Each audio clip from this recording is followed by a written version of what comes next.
আসসালামু আলাইকুম। কেমন আছেন? আশা করছি ভালো আছেন, সুস্থ আছেন। আমিও আপনাদের সকলের দোয়ায় আল্লাহর অশেষ রহমতে ভালো আছি।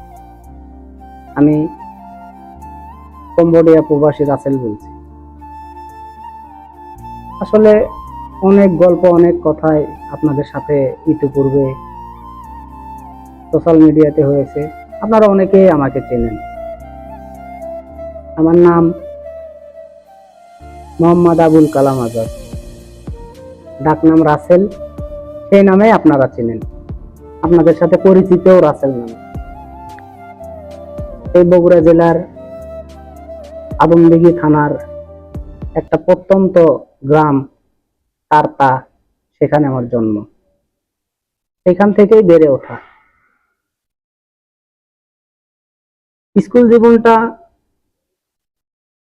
কুন্নগ্রাম হাই স্কুল থেকে শুরু করে ইন্টারমিডিয়েট লাইফটা শুরু হয়েছিল আমার সরকারি শাহ সুলতান কলেজ দিয়ে। কলেজের প্রেমে এতটাই পড়ে গেছি, পরক্ষণে আর কলেজ থেকে বের হতে হয়নি। অনার্সটাও শাহ সুলতান কলেজ থেকে, মাস্টার্সটাও কমপ্লিট করা হয়েছে শাহ সুলতান কলেজ থেকে। মাঝখানে কলেজের প্রতি প্রেমটা বেশি হওয়ার কারণ ছাত্র রাজনীতির সাথে জড়িত ছিলাম, যার কারণে ইন্টারমিডিয়েট পাশ করার পরেও অনার্সটা সেই একই কলেজে আবার ভর্তি হওয়া। জীবন যাচ্ছে কেটে জীবনের নিয়মে।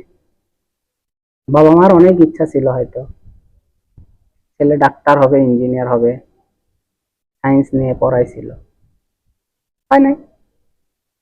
এর মাঝখানে তো বিয়ে নামের শব্দটাও এসে বাজলো। এই বিয়ে,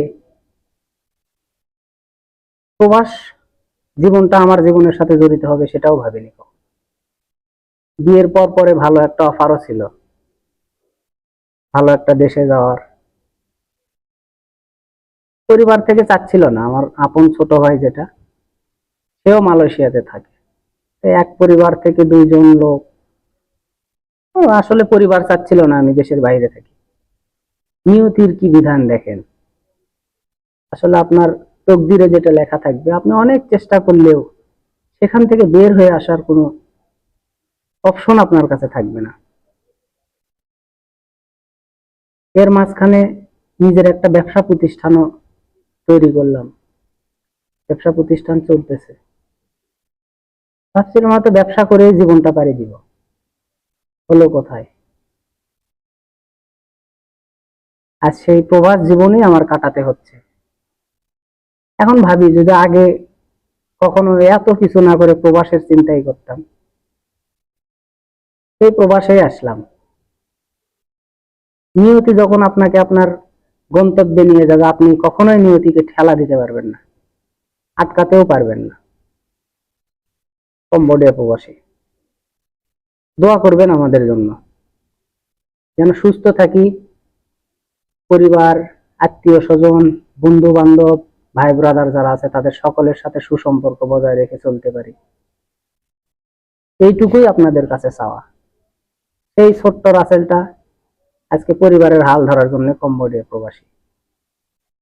সকল প্রবাসীদের জন্য মন থেকে দোয়া থাকবে, যেন সকল প্রবাসীরা সুস্থ থাকে। এই প্রবাসীরা প্রত্যেকটা পরিবারের চালিকা শক্তি। এরা ট্রেনের ইঞ্জিন সমতুল্য, এক একটা পরিবারের হাল ধরে আছে। অনেকেই আছে আমাদের সাথেও 3 বছর 4 বছর ধরে প্রবাসে আছে। আমরা তো ইতিমধ্যে কয়েকদিন আগে আসছি, যাচ্ছে কেটে।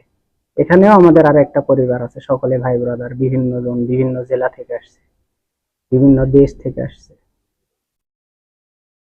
সকলে আমাদের জন্য দোয়া করবেন, আপনাদের কাছে এটাই চাই, আমাদের জন্য দোয়া করবেন যেন সুস্থ থাকি আমরা। ভালো থাকবেন, সুস্থ থাকবেন। আপনাদের সকলের জন্য অনেক অনেক শুভকামনা রইল।